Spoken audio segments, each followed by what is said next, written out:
Hi, Coach. Hi, everyone. This is Morgan. I'm with NFL PR. I'll be moderating this session today. Thank you, everybody, for joining. We have Tampa Bay defensive line coach Kacy Rodgers with us. Hello, Coach. How y'all doing? Good. And just a reminder to all the media to ask a question, please use the raise hand function, and we will go from there. Okay, our first question is from Adam at Troy University Athletics. Hey, good morning, Coach. How are you today? I'm doing good. What about yourself? Doing well, doing well. We're just wanted to get your thoughts on, the addition of Steve to the team this year. Obviously, you guys brought him in with a trade midway to give you guys a veteran presence. Just wanted to see what he's brought to you guys this year and what his progress has been. Well, a little background. I was with Steve when we had him at the Jets my last 3 years there, so we knew the caliber of player that we were getting. And when we lost Speedo, went down, Steve was the first guy we thought about to bring in to kind of fill the gap for us. And since he's been here, he's been outstanding. I think the first week here, he was rewarded with a game ball from the Raider game. So he has stepped in and been everything we thought he would be. He's an excellent veteran presence. He works hard in practice. He's good with the younger players, and picking up the scheme was no problem. So he's been a welcome addition. Thank you. Excellent. Next question is from, do we have P. Schwartz? Can we hear you? Hey, Kacy, it's Paul Schwartz from the New York Post. How are you? I'm doing good, Paul. How you doing? Good, very good, thank you. You've been with Jason Pierre-Paul 2 years now. Last year, obviously, he was coming off a injury. I'm sure you've seen his hand up close and personal. Can you just comment on what you see from him as a player, as a person, and how unique he really is and how much he's helped your defense? You know what, JPP, since I've been here and been around him, has been a consummate professional. One, not only he works hard in practice, and he's very, very vocal when we needed it. I don't know that many people talk about it, but when we were down at half, 17-0 to Atlanta, the second time around, he really brought the team together and really lit into him and lit a fire. And consequently, we came back and won the game. But he, with JPP in the game, we expect him to make a big play. That's the thing, anytime, any given moment, he can make a big play. If I'm not mistaken, he leads the team in interceptions. He's a sacker. He's disrupting the quarterback. He's batting ball. He's just a tremendous, tremendous guy you want coming to the game with you on Sundays. Thank you. Just a reminder to all the media, please use the raise hand function to indicate you'd like to ask a question.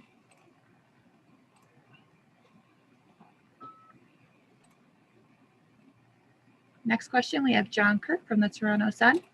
John, we got you. Hi, Kacy. Can you hear me? Yes, I can hear you. Go ahead. Right. The offensive line for the Chiefs has really been patchwork. They've had a lot of injuries, starting with the beginning of the season when they lost the right guard because of the opt-out. Does that create opportunities for you defensively when you're going to a game when they didn't even finish their previous game against Buffalo with their most recent starting five? I'm just wondering from a coaching standpoint and a strategy standpoint if that creates opportunities that otherwise you wouldn't see.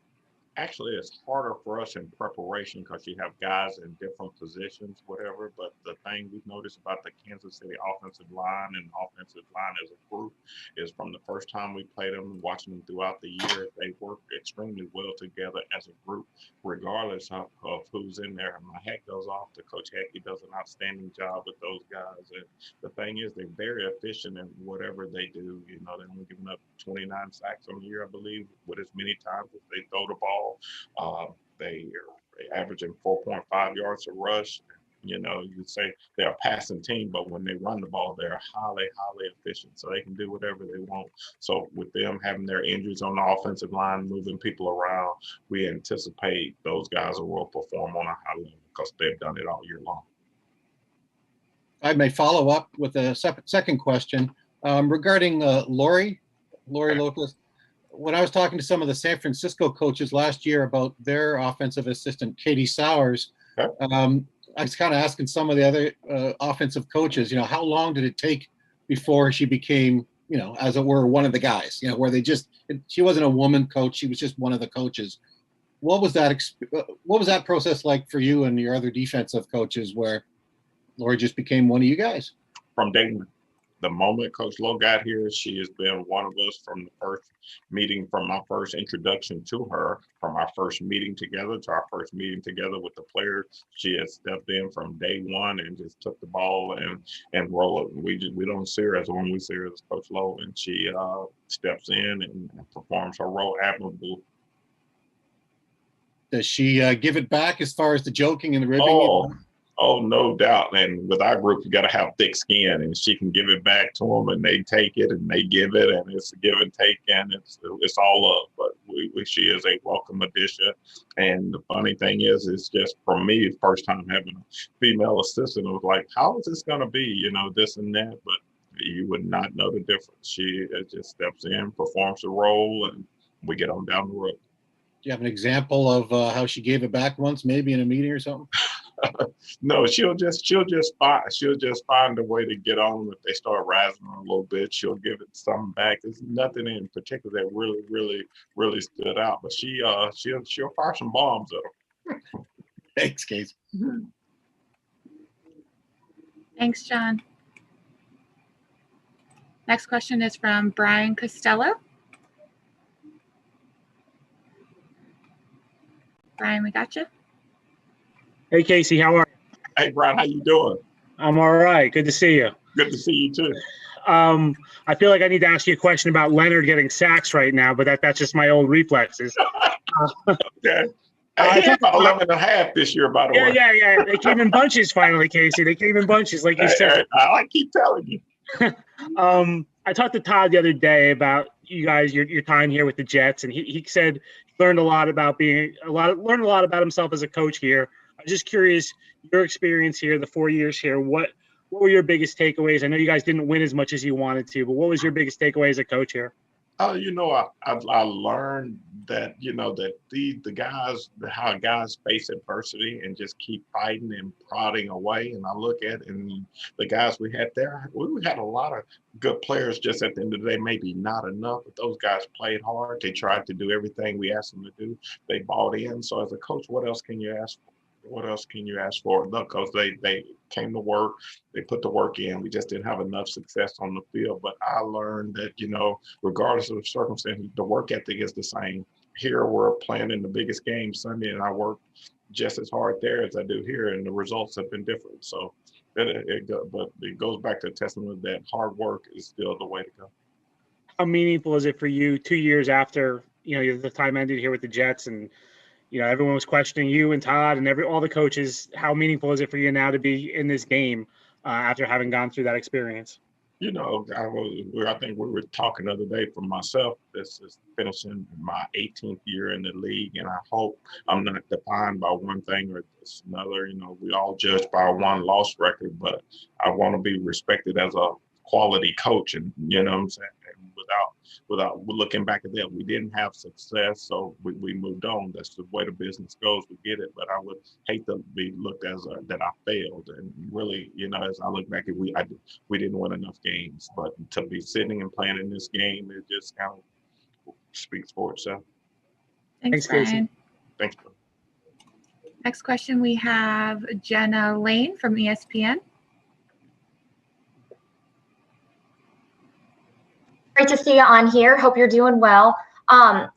You obviously have been with Coach Bowles for a really long time, and you guys have a really close relationship. I know BA was, a little frustrated that, not all of his coordinators got a chance to interview this hiring cycle. But I'm just curious from your standpoint, is there a move or moves that Coach Bowles made with this defense that you just feel like, that epitomizes just what a great coach he is? Like, was there something maybe he did in the postseason that you saw that you're like, man, that was even just one particular play call that you're like, man, that was so key? Well, when you look back at Coach Bowles, and I've been with him for a long time, he has a knack for just knowing when the right call, when to pull out that call, this and that. And these guys here, no matter any place we've been, when they gravitate and they play off him. If he comes out and he calls the game aggressive, they're going to play aggressive. they're really, really buying to his lead. You know, everything he asked them to do at the start of the week, going into like last week game, we knew we had to take the ball away from a team that doesn't turn the ball over much. We knew going into the game, you know, we were going in to cover those guys, so we had to get there with the 4-man rush. And those guys just tend to execute the game plan and try to go out and do what he asked them to do. Was there a particular play call that stood out for you in these last couple games for him that you're like, man, that was so clutch? Probably after one of the third downs against Green Bay, we ended up playing a man under coverage with 4-man rush. And, you know, I would have thought he would have pressured him at those times, but he didn't. He just depended on the 4-man rush, and it worked out, and we covered him, and it was a great call. It was a big play in the game.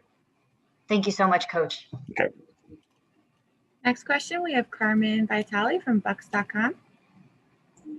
Hi, Kacy. Hey, Carl, how you doing? I'm doing well. That actually leads me perfectly into this question because I'm looking at the sacks that you guys got in Green Bay, and they all came on 4-man rushes. You guys weren't blitzing at that point. Right. And obviously those sacks were credited to JVP and Shaq, but the interior played such a huge role in that. And I feel like, or I'm wanting to know, do you feel like your interior has just gotten better or taken a step forward in that pressure that they've been able to generate, even with the loss of Vita? Obviously, we saw him come back this game and he made a huge difference. But do you feel like this group has taken a step forward as far as interior pressure goes and how that's helped these guys on the edge? You know, boy, it's funny you asked them when I go back and look at the stats, end of the year stats, this and that. You know, the two leading quarterback hit guys on our team, I would have thought would have been Shaq and JPP, but it was actually Sue and Will Ghosted. So that's a credit to the question you just asked. But those guys understand that we have two dynamic pass rushers on the outside who we expect to win their share of one-on-ones, but we have to do a heck of a job winning our one-on-ones inside when it presents itself, but also pushing the pressure so the quarterback can step up and get away from those guys. So it works hand in hand, really works hand in hand. How happy were you to see Vita come back? You know what, from watching him lay on that field after the Chicago game, and it was just the next week, you know, the thing people don't really know about Vita is that he continued to come to every meeting. Most guys, when they go to an IR, they come in, get their treatment, and get on down. Vita was still out there on his cart watching individual. He came to every meeting, this and that. So once we got him back, he was right on point, hadn't missed anything from the meeting standpoint of that or whatsoever. So I was just really happy when he knew he had a chance to come back and play. I knew in practice he was going to show that he was ready to go. And it was a big lift seeing the big guy out there. Thanks so much, Case. Mm-hmm. Next question, we have Therese Paler from Yahoo Sports. Hey, Coach, how you doing today? I'm doing good. How are you? I'm great, man. That question actually leads perfectly into my question. You Okay. know, you guys were able to get a lot of pressure with 4 men against the Packers, but I kind of want to look at this from a holistic view, football-wise, Coach. In an era where it's so offensive-oriented, right, where, you know, defenses have kind of less recourse than ever, I kind of feel, and you can tell me if I'm wrong, but I kind of feel like getting pressure with 4, being able to win up front is one of the last recourses defenses have. Right. Just in general, if you want to stop a great offense, how does that flip the numbers for you when you can rush with 4 and play coverage behind it? It really does in this day and age, no different than we're going to face on Sunday. When you face teams with dynamic receivers and a dynamic quarterback, you better be able to pressure sometimes 3, sometimes 4 to get to the quarterback, because you're going to need the extra defenders to cover all these different route combinations the guys on the back end are seeing. So it helps greatly if we can win a one-on-one and get to the quarterback, or we can cause enough pressure where they're having to chip us and double us, which slow them down getting out in the routes, and give our DBs and linebackers a chance to match them up down the field.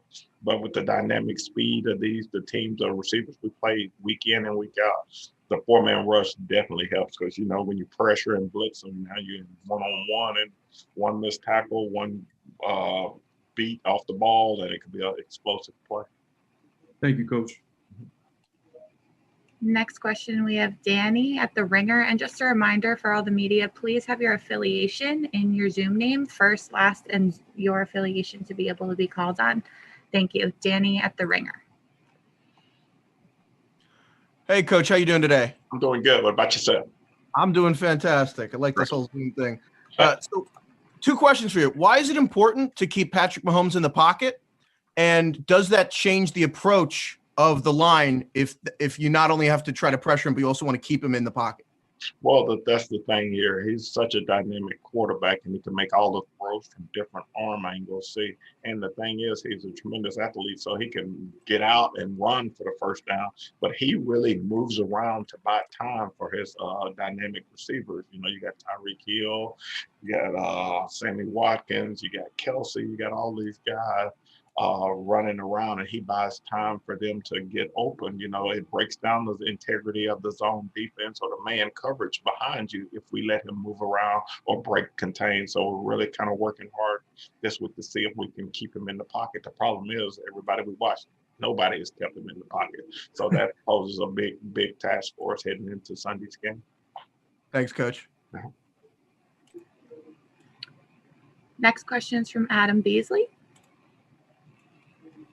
I wanted to ask a similar question what Kaz asked about the Jets with the Dolphins. Could you kind of walk me down memory lane a bit and how that was formative for you, and went through coaching changes, a little bit of adversity in 2013 with all that was going on there.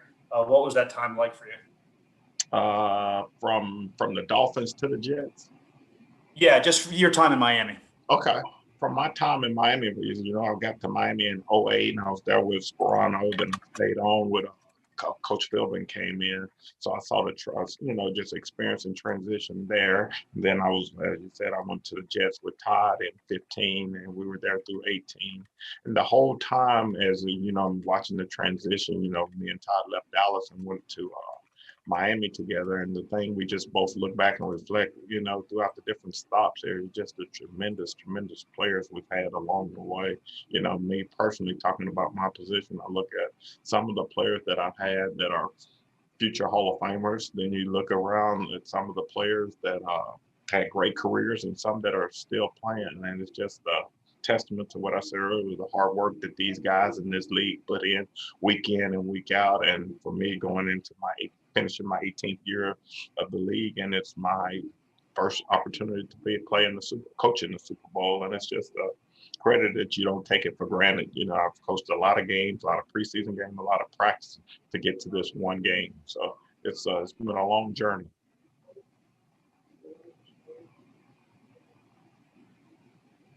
Thanks, Coach. Next question is from Tom Rock at Newsday. Kacy, you knew Todd before and after he became a head coach, and during, obviously. Right. Do you think that being a head coach makes him a better defensive coordinator now than he was before that? You know, when Todd became the head coach, he was still heavily involved in the defense. Defense is just in his blood.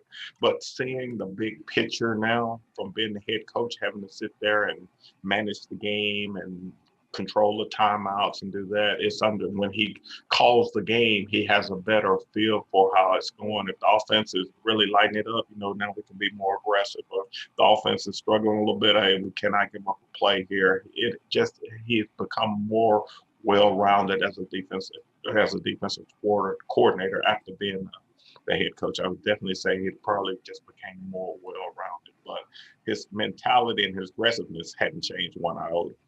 He doesn't seem like the type of guy who would hold a grudge or have bitter feelings about that experience. Has he ever expressed any of that to you? Not at all, because we look back and we talked about the time there from time to time, but we met such great people there. We just didn't have enough success at the end of the day. And the NFL is a success and a performance-driven business. And if you don't have success, they make change. But the people there, and we just talked about the different stories, how they went out of their way to give us everything and throughout the building that we needed, from the shelves to the cleaning crew to the administrative assistants. Everybody was just outstanding. And, you know, throughout, and it's funny, after the game the other night, Green Bay, going to look down at the phone, and 20, 30 text messages came from people affiliated through the Jets organizations that we met along the way. So we had a lot of great friends. I've never heard him say anything negative at all. And I just remember my time personally when I had a brief illness there. Chris Johnson himself came to my house to see how I was doing.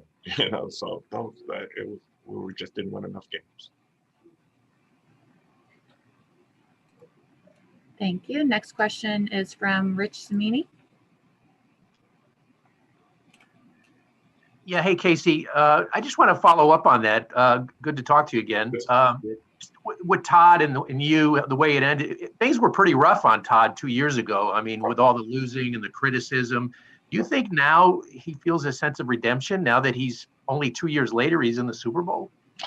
No, it's just the thing. I don't, it comes with the territory. We didn't win enough games, so criticism, something we're in a criticism business that they criticize you and you open for it. So we understand that. But as he embraced it and everything, we understood for year one there, we go 10-6, and he was one of the best coaches in the NFL. At the end, he was one of the worst coaches. It comes with the territory. So he didn't change his philosophy. And he always knew he was an excellent football coach. And, you can just ask any player that played under him, whether he's the head coach or the defensive coordinator. Players gravitate to him. They enjoy being around him. He's great to work for under him as an assistant. He's great to play for as a player. So he hadn't changed at all from that standpoint. It's just, what the results weren't there. So criticism comes with the territory. When you have success, praise comes with it. We get it. Thank you. Great. We have Coach for about 5 more minutes. Next question is Leo Haggerty. Coach, not to slight anybody, but how nice is it to see number 50 lining up at that defensive tackle? And how nice is it to have a guy like William Golston who can play inside or outside? The versatility of those guys has been unique. I think we're talking about Will first. When I came back, one of the preseason interviews that they were talking about, we were trying to finish first in rush defense last year. How we're going to be doing it with the way Vita and Sue worked. And I've told people then, you forget what Will Golston did. That's the really one people don't write a lot of stories about, but he's really, really been an outstanding player for us. He does a lot that goes unnoticed, but he does a lot for it. And to have Vita back, anytime you have a 6'4", 6'5", 350-pound man in the middle of your defense and you lose him, you feel it. The other guys filled in admirably, and my hat goes off to him. But it was just a joy to my face to see number 50 roll back out there. Thank you, Coach. Thank you. Thank you. We have time for one more question. Alexander Spur. Hey, Coach, how you doing? I'm doing good. What about yourself? Pretty good. I remember earlier you said that there was not a team that you saw that did a good enough job of containing Patrick Mahomes. Was there any team that you saw this year up front that did a quality job of just defending? Good. When I sit there and watch them defend, and right now you have more time, so you're going back through a lot of games. It's funny as you sit and watch the different people come up with different ways. Some teams try to play man with too high safety. Some people try to rush 3, drop 8. Some people try the combination of blitz and pressure. Some people try to disguise coverages. These guys are so dynamic, and they'll eventually, through the course of the game, they figure you out. They make the adjustment, and they get on down the road. Thank you. We're going to let Coach go. And just a reminder to all the media, please edit your Zoom names to reflect your outlets prior to joining the next session. The Buccaneers general player session will start at 12. This session will end, and you can enter into the player session at 12 p.m. Thank you so much. Thank you, Coach. Thank you. See you guys later.